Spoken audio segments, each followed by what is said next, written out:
Hi friends, welcome to మిదు super kitchen. ఈరోజు recipe వచ్చేసి పప్పు రసం అండి. చాలా బాగుంటుందండి, టేస్ట్ సూపర్గా ఉంటుంది. చూడండి, వీడియోనైతే స్కిప్ చేయకుండా లాస్ట్ వరకు చూసేయండి. నేను ఎలా చేశానో చూడండి, అప్పుడే అర్థమవుతుంది మీకు. ఓకేనా ఫ్రెండ్స్? ఫస్ట్ కొంచెం ఒక చిన్న స్పూన్తోని ఒక 5-6 స్పూన్ వరకు అయితే కందిపప్పు వేసుకోవాలి.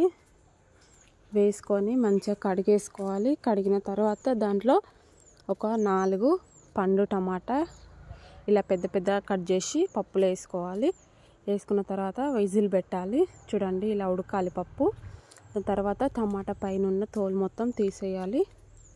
ఇక ఇంత చింతపండు పెట్టుకోవాలండి. కొంచెం వేసుకోవాలి చింతపండు. ఈ పప్పు ఉడికిన తర్వాత వేరొక గిన్నెలో పోసుకొని చింతపండు కూడా దాంట్లో పోసేయాలండి.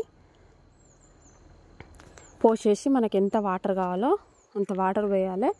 తర్వాత ఒక 2 స్పూన్ వరకు మిరియాలు, ఒక 1.5 స్పూన్ వరకు జీలకర్ర, అలాగే ఒక 10-15 వరకు పొట్టు తీయకుంటున్న ఎల్లిపాయలు, కొంచెం కొత్తిమీర వేసి మంచిగా మిక్స్ పట్టుకోవాలండి. మెత్తగా మిక్స్ పట్టుకొని ఈ మసలేటప్పుడైతే ఆ మసాలా వేసేయాలి.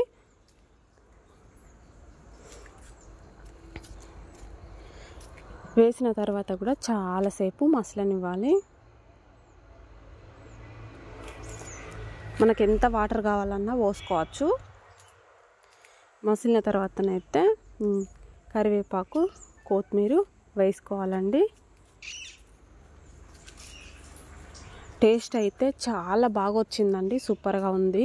ఇలా పప్పు రసం అయితే నేను ఇప్పుడే ఫస్ట్ టైం చేశాను. టేస్ట్ కూడా చాలా బాగా వచ్చింది. అందుకే మీతోని షేర్ చేసుకుందాం అనేసి అయితే వీడియో పెట్టానండి. వీడియో నచ్చితే మీరు కూడా ఒకసారి ఇంట్లో ట్రై చేయండి. ఇది ఫిష్ ఫ్రై అయినా, చికెన్ ఫ్రై అయినా, ఏదైనా వెజిటేబుల్స్ ఫ్రై అయినా కానీ ఇలానే చేయండి. చాలా బాగుందండి టేస్ట్. నార్మల్ రసం కన్నా ఈ రసమే సూపర్గా టేస్టీగా ఉంది. చూడండి, ఈ విధంగా చాలాసేపు మసలనివ్వాలండి.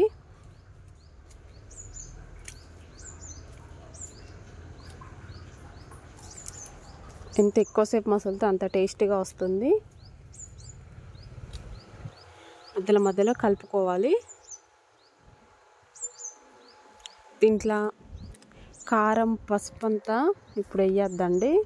కారం అయితే వేయద్దు. ఇక ఎండుమిర్చి వేసుకుంటే సరిపోతుంది. కారం అంతా వేయద్దు.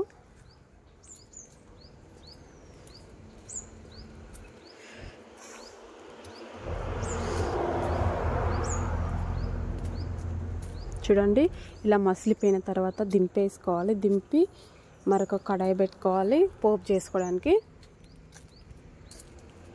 మరొక కడాయి పెట్టుకొని దాంట్లోనైతే ఈ యొక్క 3-4 స్పూన్ల వరకు అయితే ఆయిల్ వేసుకోవాలండి.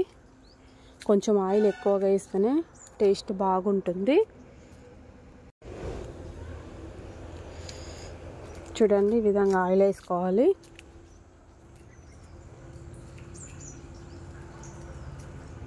ఒక 3 స్పూన్లు అయితే వేసుకున్నానండి నేను. వేసుకొని ఆయిల్ వేడి కానివ్వాలి.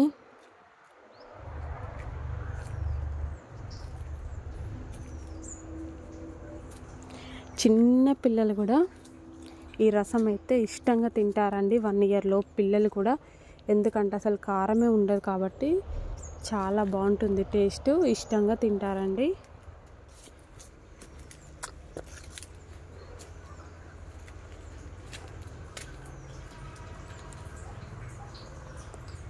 చూడండి, ఆయిల్ వేడైంది కదా. ఒక 1 స్పూన్ వరకు అయితే ఆవాలు వేసుకోవాలి.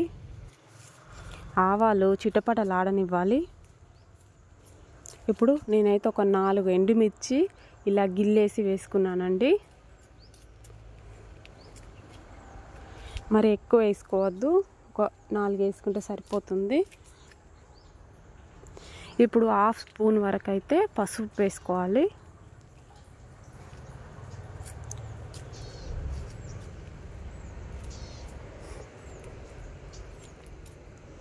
ఇప్పుడు కొంచెం కరివేపాకు, కొంచెం కొత్తిమీర కూడా వేసుకోవాలి. పోపులో స్మెల్ బాగా వస్తుంది.